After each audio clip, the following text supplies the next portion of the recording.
Vamos. Tema 3, produção e desigualdade. Eu vou só recapitular o que eu falei ontem e a gente vai para a parte que eu parei. Então, aqui fala sobre o surgimento da sociedade urbana industrial, né? As primeiras sociedades urbanas industriais. Urbana, por quê? Na zona urbana, nas cidades, né? Em detrimento do surgimento das cidades, das indústrias. As indústrias no século XVIII, lá no século XVIII, surgem na Inglaterra, né? No século XIX, elas se espalham por outros países desenvolvidos, como os Estados Unidos, França, Alemanha, Japão. E aí, as indústrias, elas se localizam em cidades, em vilas, acaba, de certa forma, provocando uma mudança aí estrutural na sociedade, na economia, na política. E outra coisa, quando as indústrias surgem, as pessoas veem a possibilidade de melhorar a sua condição de vida. E como as indústrias surgem no espaço urbano, então vai acabar provocando um êxodo rural, saída da zona rural para as zonas urbanas, em busca de trabalho, de uma melhor condição de vida. E outra coisa, quando as indústrias são criadas, diversas atividades comerciais também são criadas, né? Serviços são criados. Então, as pessoas saem do campo para as cidades em busca tanto de emprego nas indústrias, mas também no comércio, nos serviços, certo? E acaba aumentando ali a quantidade de pessoas nas zonas urbanas, né? E ocasionando uma urbanização, que é um aumento populacional maior nas zonas urbanas do que nas zonas rurais. A urbanização é consequência da indústria, certo? E para que ocorra essa urbanização, a gente sabe que teve o surgimento da indústria, que teve também, de certa forma ali, ocasionou a saída de pessoas das zonas rurais para essas zonas urbanas. Outra coisa que fez com que muitas pessoas saíssem das zonas rurais para as zonas urbanas foi o fato de que o campo também foi modernizado. O campo também teve a adição de tecnologia, teve mecanização. Então, e muitos locais ou foram cercados, principalmente na Europa, ou foram cercados, muitas terras estavam nas mãos de poucas pessoas, ou então a própria máquina substitui o trabalho de várias pessoas, e isso ocasionou a saída de pessoas da zona rural também para as zonas urbanas, certo? Em busca aí de sobreviver, de melhor condição de vida. Outra coisa que aconteceu com o fenômeno da industrialização foi a subordinação do campo em relação às cidades. Tá aqui no finalzinho, eu vou cobrar isso na prova de vocês. Como é que a produção agropecuária, o campo, se tornou, de certa forma, subordinada à cidade com a industrialização? O que é que as indústrias necessitam para produzir? Matéria-prima. Grande parte da matéria-prima que é necessária para a indústria passou a vir do campo, das zonas rurais. Então, o campo se tornou subordinado à cidade, por quê? Porque ele tinha que produzir a matéria-prima necessária para as indústrias lá das cidades. E sem contar que, tipo, o abastecimento de alimentos da cidade é feito também pelo campo. Então, o campo se tornou subordinado. Ele teve que passar a produzir ali tanto matéria-prima para as indústrias, quanto também abastecer as cidades de alimentos. Essa é a subordinação. Aí nós vimos também, falei isso ontem, que a produção industrial, ela acontece de modo irregular no espaço mundial e também de modo desigual, porque nem todos os países têm os mesmos aparatos tecnológicos modernos, né? Nem todos os países conseguiram aí adentrar na terceira revolução industrial, que é a revolução da informática, da robótica, né? E nem todos os países têm as mesmas condições industriais, né? A mesma produção industrial, enfim. Então, por isso que é desigual. Os países que iniciaram a Revolução Industrial, né, entre o século XVIII e o século XIX, os primeiros países a se industrializar, eles têm o maior poderio econômico e industrial até hoje. Né? Eles são líderes na produção industrial. E, de certa forma, eles acabam comandando o comércio internacional. Né? Eles têm um certo poder sobre o comércio internacional, tornando aí os países menos desenvolvidos, né, vulneráveis a eles. Por quê? Porque os países desenvolvidos, eles tanto controlam a produção industrial, quanto eles compram muitas matérias-primas dos países mais pobres. Então, eles acabam ditando os preços das matérias-primas, tornando aí, de certa forma, né, os países mais pobres do mundo, os países em desenvolvimento, né, tanto os emergentes, intermediários, em posição intermediária, quanto os subdesenvolvidos, né, os mais pobres, em uma situação assim de vulnerabilidade, porque eles são vulneráveis às decisões dos países centrais, que são os grandes detentores, né, do sistema financeiro e da indústria, né, do setor industrial, na produção de produtos, olha, com alto valor agregado, né? Por exemplo, um smartphone é um produto de alto valor agregado. Você não é uma coisa baratinha, não é uma coisa simples, né? Como a matéria-prima para fazer ele, por exemplo. A matéria-prima é mais barata. Então, aqueles países que ainda produzem e exportam mais matérias-primas são países que dependem desses centrais. né? Eles dependem porque os centrais eles ditam os preços das matérias-primas, eles são quem compram essas matérias-primas, né? Enfim. E enquanto esses países mais pobres vendem e exportam mais matérias-primas, eles acabam comprando o produto mais caro dos países ricos, né? Produto industrializado. Os países mais pobres que importam dessas matérias-primas não podiam se unir para aumentar os preços, não? Se eles poderiam aumentar os preços? Não, porque quem dita o comércio internacional é quem tem mais poder. É assim. É assim na geopolítica, é assim, estrategicamente é assim. Quem dita a economia é quem tem mais poder, quem tem mais dinheiro, é quem tem mais condições. Então, são os países mais industrializados. Eles ditam os preços das matérias-primas. Embora você, por exemplo, Brasil, né, que é um país que ainda produz e exporta muita matéria-prima, embora a gente produza essas matérias-primas para exportação, acaba que quem compra é quem vai ditar os preços dessas matérias-primas. Porque, por exemplo, do nada, os Estados Unidos podem deixar de comprar o nosso aço para comprar de outro local, porque conseguiu um acordo com tal país, colocou o preço lá e disseram, pronto, a gente vende para vocês, mais barato. Então, acaba que os países ricos, que detêm uma grande produção industrial e que compram muita matéria-prima dos países mais pobres, eles ditam os preços. Acaba convencendo ali a tal situação deles venderem um produto até mais barato. Tá entendendo? No capitalismo é assim, né? Quem tem mais poder é quem tem mais riqueza, né? Quem tem maior poder industrial. Enfim, eles acabam controlando. Mas o ponto que eu queria chegar é esse. Tipo, se todos os países que produzem arroz, vamos dizer, se unissem para subir o preço do arroz, quem precisa do arroz não teria que comprar esse preço mais alto? Teria que comprar, com certeza. Mas aí, esses países juntos, eles não têm ainda a força que os países centrais têm. Para você ver como uma coisa bizarra. Não tem. Porque, geralmente, quem lida dos assuntos ligados ao comércio internacional é a OMC, Organização Mundial do Comércio. É ela que é ligada à ONU, é uma agência da ONU, né? É ela que cria regras para o comércio internacional, enfim. E acaba que a OMC até tenta diminuir essa diferença entre os países mais pobres e os países mais ricos. Mas os países ricos, muitas vezes, as decisões deles se sobrepõem às decisões da OMC, às decisões dos países mais pobres. Enfim, você tem a matéria-prima, mas você não tem o produto industrializado. Então, você é dependente, de qualquer forma? Você tem só a matéria-prima, mas você não tem o produto acabado. Você não sabe fazer o produto acabado. Então, você vai ser vulnerável a sua vida inteira, se você não mudar a sua realidade, não investir em ciência e tecnologia, pesquisa e desenvolvimento, no seu setor industrial, infraestrutura. Você vai ser vulnerável ao país desenvolvido, país central. É vulnerável. Porque você tem só a matéria-prima, você não tem o produto acabado. Se você trancar ali seu mercado, todos os outros trancarem seu mercado de matéria-prima, de certa forma, você vai precisar do produto industrializado. Beatriz? Rola essa dependência. Oi. Então, esses países aí são desenvolvidos?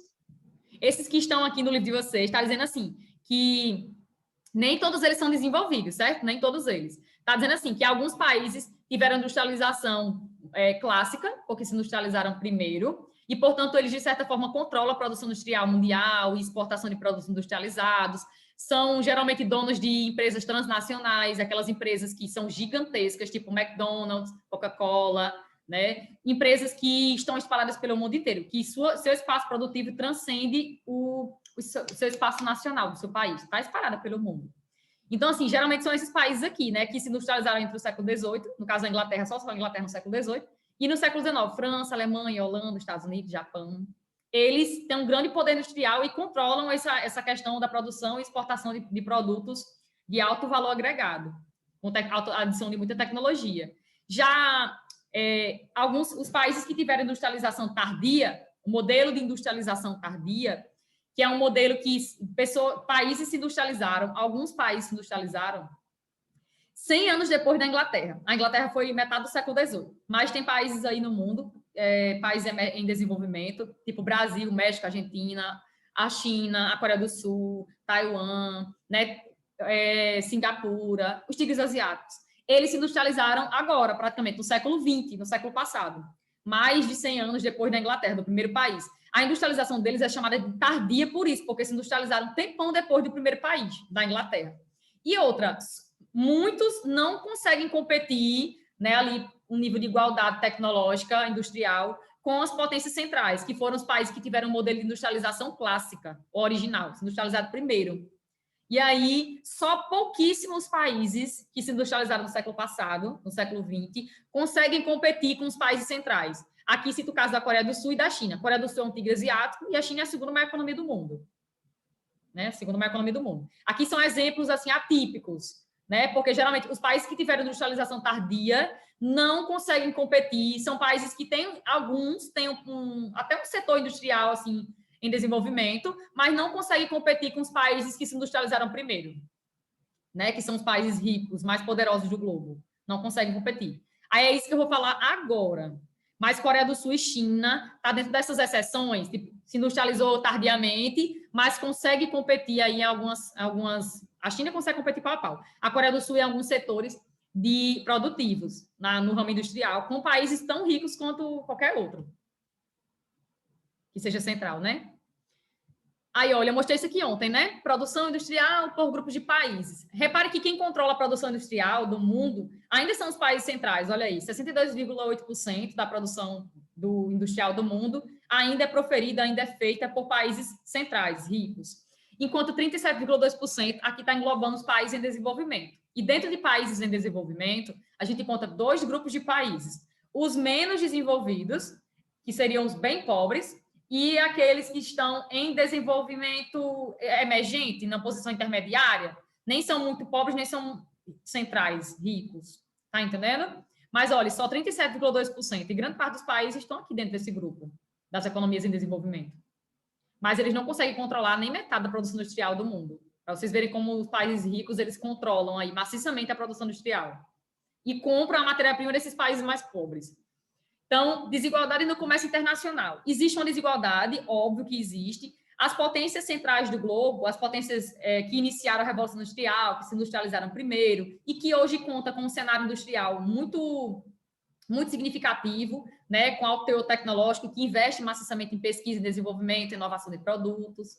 Esses países aí, geralmente, eles ficam competindo para ver quem tem a maior produção industrial, quem tem o maior PIB, a maior economia. Eles competem entre si, mas eles não competem com os países em desenvolvimento. Por quê? Porque os países em desenvolvimento, seriam os periféricos e os semiperiféricos, eles não conseguem competir com o país central. Não tem poder para isso. Não tem poder tecnológico, não tem infraestrutura para isso, não são modernos, não tem uma produção industrial tão moderna, né, que consegue competir com os países centrais. Então, basicamente, o que é que vai acontecer no comércio internacional de produtos aí industriais? Os países centrais ficam figurando ali, eles ficam competindo entre si. Não tem competição, não tem uma competição com os países em desenvolvimento, é só entre eles, né? E ficam figurando ali para ver quem é que tem o maior poderio econômico, industrial, entre eles. E, de certa forma, mantendo esse padrão de desigualdade entre as nações, né? Desigualdade muito forte. Enquanto tem países aí que têm um poderio industrial gigantesco, tem outros que a indústria é uma coisa assim incipiente, está começando, é uma coisa assim que quase não tem relevância naquele país. E terminei aqui nessa parte ontem. Então vamos lá. Por sua vez, aí aqui vai dizer o quê? Vai dizer que existe esse grupo de países aqui que a gente chama países em desenvolvimento, né? Estava falando dele agora. Os países em desenvolvimento, eles se dividem em dois grupos. Se quiser colocar no livro, eles se dividem aí em dois grupos. As economias mais pobres, menos desenvolvidas, e as economias intermediárias, emergentes, tipo Brasil, México, Argentina, África do Sul, certo? São as economias aí intermediárias, são em desenvolvimento, mas são intermediárias. Estão na posição melhor do que os menos desenvolvidos, obviamente. Então, aqui vai falar desses dois grupos de países, né, que são economias em desenvolvimento e que ainda produzem e exportam muita matéria-prima. Mas tem um grupo aí, que são aqueles intermediários, os emergentes, os semiperiféricos, que eles, tipo Brasil, Argentina, México, África do Sul, que são países que exportam bastante matéria-prima, mas tem um setor industrial já até significativo. Não consegue competir pau a pau com o país central, mas tem um setor industrial, tem um setor industrial com vários ramos, tem também comércio e serviços bem desenvolvidos. Ok. Mas eles não conseguem competir com países centrais. Mas, enfim, pelo menos eles têm indústria, têm vários ramos industriais, né? Enquanto tem outro grupo de países que são economias em desenvolvimento, mas são menos desenvolvidas, são bem periféricas no cenário internacional, em relação ao comércio, bem pobres. São países que, majoritariamente, aquilo que eles produzem e exportam são matérias-primas. São commodities. Olha que nome bonito, commodities. O que é uma commodity? É uma matéria-prima. Criaram um nome bonito para isso. É uma commodity. Commodity é uma matéria-prima. Commodity é um produto do primeiro setor da economia. Então, ligado à agricultura, à pecuária, ao extrativismo, mineral, vegetal. Então, esses países aqui, por exemplo, Bolívia, Congo, Bolívia aqui na América, né? Congo, Líbia na África e Guatemala aqui na América, são países que, basicamente, aquilo que eles produzem e exportam é somente fruto de produção de matérias-primas. Matérias-primas. E aqui diz, a Bolívia é o grande produtor de gás, exportador também, com o Congo, na África, recursos minerais diversos, Líbia, petróleo, Guatemala, cana-de-açúcar. São países que a sua indústria, o seu setor industrial é muito fraco, que eles praticamente não têm, assim como... São desarticulados industrialmente. Ainda precisam investir muito, né? Estão numa posição inferior a Brasil, Argentina, México, África do Sul, que já estão numa posiçãozinha melhorzinha, produzem bastante matéria-prima, mas têm alguns ramos industriais já bem desenvolvidos, certo? Então, tem esses dois grupos aí, na galera em desenvolvimento, os países em desenvolvimento, tem a galera que tem uns ramos industriais já consolidados, que são esses numa posição intermediária, os semiperiféricos, os emergentes, e tem aqueles que estão na posição mais baixa, que basicamente é tudo aquilo que eles produzem e exportam, ou quase tudo aquilo que eles exportam, são produtos de commodities, são matérias-primas.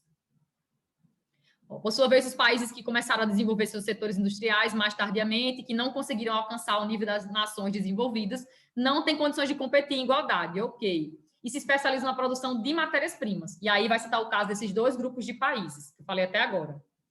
Ok. Deixa eu ver se eu precisava falar mais alguma coisa aqui. Todos eles tiveram industrialização tardia, todos esses que eu mencionei. Esses economias em desenvolvimento, né? Economias em desenvolvimento, tanto os menos desenvolvidos, os periféricos, quanto aqueles intermediários, os emergentes, os semiperiféricos, eles têm aí, tiveram industrialização, modelo de industrialização tardia.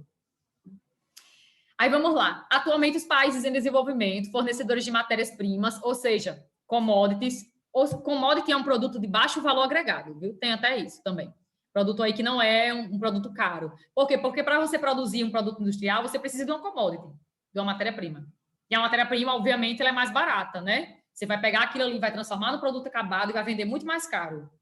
Então, atualmente, os países que estão em desenvolvimento, fornecedores de matérias-primas, commodities, não controlam os preços, daquilo que eu estava falando. Eles não conseguem controlar os preços no mercado internacional, pois grande parte deles é negociada em bolsas de mercadorias localizadas nos países ricos, desenvolvidos. Quem acaba controlando os preços da própria matéria-prima, por mais que eles não produzam, comprem, né, são os países ricos, e não os países que produzem. Né? Enfim.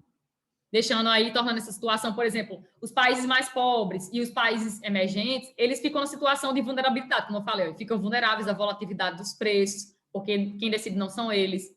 Alguma alteração na política econômica de um país comprador afeta esses países que vendem mais matéria-prima. Mudanças climáticas que ocorram, sei lá, uma praga que infestou, ou então, sei lá, o aumento do nível do oceano. Deu uma travada. Agora acho que voltou. Ou então aumento do nível do oceano. Enfim, imagine que aconteceu uma catástrofe, uma mudança climática. Isso afeta, consequentemente, a produção de matérias-primas e afeta aí os preços dessas matérias-primas. Entra logo em crise os países que mais exportam isso aí. Ao aumento dos custos de produção, dentre outros fatores. Aí vamos para aqui. Produção mundial de alimentos. Excesso ou escassez? Ana Beatriz, existe uma agência da ONU que é chamada de FAO. A FAO é a Organização das Nações Unidas para a Agricultura e Alimentação. É a agência da ONU que trata de assuntos relacionados à fome, à subnutrição. Fome é quando você passa alguma hora sem se alimentar, né? E subnutrido é aquela pessoa que não tem nutrientes ou não consome os nutrientes necessários para a sobrevivência, para o seu bem-estar, para o seu corpo. É o subnutrido. E aí, todos esses problemas relacionados à fome, à subnutrição, quem trata também de assuntos relacionados à produção industrial não, produção agropecuária, né, da agricultura, enfim, é a FAO. Na ONU é a FAO, certo? É essa Organização das Nações Unidas para a Agricultura e Alimentação. O que é que a ONU diz aí, conforme a FAO? Diz o seguinte, que a gente já tem atualmente alimentos para todo mundo consumir. Todas as pessoas que moram no nosso planetinha têm alimento para toda a galera do mundo. Mas aí você faz, professora, por que tantas pessoas passam fome? Tem gente que morre por causa que não tem alimento para consumir, né? Tem gente que morre, né? Tem gente subnutrida que morre, enfim. Tem muitas pessoas que passam fome e são subnutridas no mundo inteiro. Mas você acabou de dizer que tem alimento para todo mundo. Tem. Mas aí a gente tem que entender que a gente vive num sistema socioeconômico chamado de capitalismo. E o objetivo do capitalismo é o lucro. E alimento é o quê? Uma mercadoria. Se é mercadoria, ela gera lucro. Se ela gera lucro, significa dizer que você precisa comprar para você consumir. E você não tem o dinheiro. Então, eu não tenho condições de consumir aquilo ali. Ah, mas o governo deveria ajudar essa camada da população. Deveria, mas... Tipo agora, no momento que a gente está vivenciando, momento que a gente está vivenciando agora, né? Redundante não, molesto, que eu estou dizendo. Mas, enfim, o momento que a gente está vivendo, onde diversas pessoas, houve um decreto recentemente aqui no nosso estado, do RN, onde as atividades não essenciais, aquilo que é considerado não essencial, teve que parar, né? Vai ter que parar aí durante alguns dias. E essas pessoas vão viver de quê? Existe um apoio financeiro para essas pessoas? Não.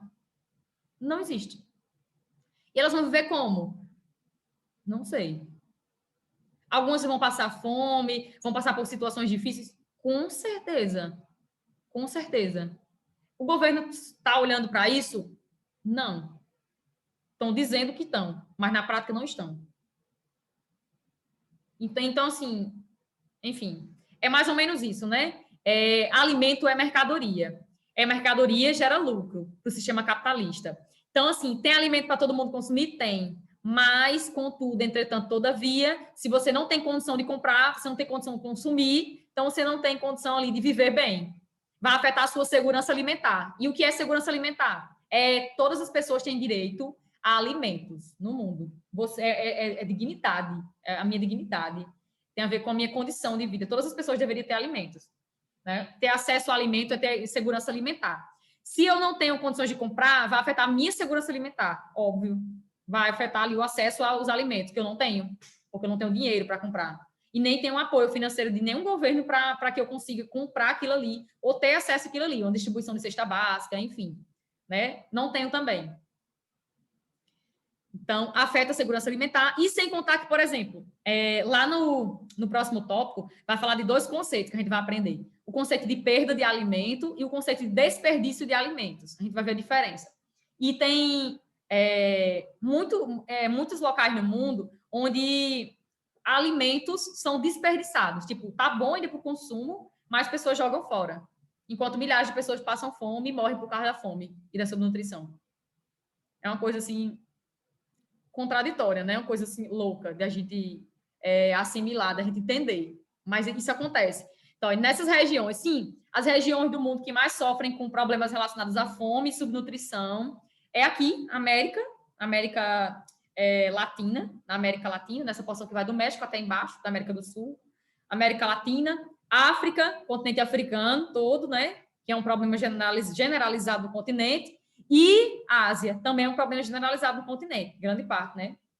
Das áreas ali, a gente vai encontrar países onde pessoas passam fome e são subnutridas. Então, assim, esses problemas estão relacionados a quê? A minha condição de vida, a condição de vida dentro do meu país, o fato de eu ter um emprego, não ter um emprego, o fato do meu salário ser suficiente para alimentar minha família ou não, para minha subsistência ou não. Isso a concentração de renda nas mãos de poucas pessoas, países que concentram muita renda nas mãos de poucas pessoas, são países muito desiguais, países que muitas vezes pessoas passam fome, né, porque não têm acesso a isso. Concentração de terra também, eu colocaria aqui também concentração de terra nas mãos de poucas pessoas, porque afeta também a produção ali para a sua subsistência, né? Se eu não tenho um pedaço de terra, não tenho também como cultivar, nem sobreviver nesse sistema. Então, nessas regiões, África, América Latina e Ásia, a gente vai vivenciar o quê? Concentração de renda nas mãos de poucas pessoas, concentração de terras também, aumento dos custos de importação e transporte também fazem com que os preços dos alimentos aumentem e que uma parcela significativa da população não tem acesso aí, nem à terra e nem condições financeiras para comprar produtos, alimentos, que é um produto que gera riqueza, né? Agretec, Agrepub, Agretec, Agrepop e Agro é tudo. Agro é a riqueza do Brasil, né? O Brasil, apesar de ser um dos maiores produtores mundiais de alimentos, né, do mundo, obviamente, estou redundante, estou fazendo mundo 2 vezes. Embora a gente seja líder na produção de soja, fique figurando aí entre os maiores produtores de soja, maiores produtores de carne suína, bovina, de frango, e também cana-de-açúcar. Enfim, a gente é um grande produtor de alimentos, mas grande parte dos alimentos que a gente produz e exporta para outros países. Não é uma coisa que as grandes propriedades de terras no Brasil, elas são utilizadas basicamente para exportação e não para consumo interno. Estão entendendo? Mas grande parte daquilo que a gente come, que a gente compra para se alimentar internamente dentro do Brasil, lá no mercadinho, no supermercado, são coisas que são feitas por pequenos agricultores, pela agricultura familiar, agricultura de famílias, num sítio, né, numa pequena, numa média propriedade, porque, de fato, as grandes propriedades no Brasil são utilizadas para produzir muitos alimentos lá perfeitos, mas para o mercado externo, não para aqui para dentro. Então, aqui traz uns dados interessantes, em 2018. Está desatualizado, tá, mas pelo menos tem dado aí, né? Meu Deus do céu. Apesar de ter tirado isso do silencioso.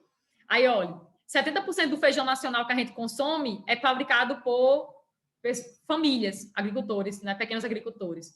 34% do arroz que a gente consome, 87% da mandioca, 46% do milho, 38% do café, 21% do trigo. Em relação à produção de leite, 60%, 59% do gado suíno, de porcos, 50% de aves e 30% dos bovinos, de bois, né, bois, vacas, que a gente consome, que a gente não consome carne, a Maria, que o pessoal consome no Brasil, é fabricado, é produzido, né, é criado no sistema de agricultura familiar, em pequenas propriedades ou médias propriedades. Enquanto os grandes latifúndios produzem basicamente para exportação ou tanto para consumo de alimento quanto para não alimento, né? Tipo assim, podem produzir uma matéria-prima para um produto industrial e aí exporta isso. Enfim, os nossos melhores solos, nossas maiores propriedades, geralmente elas são destinadas ao mercado externo.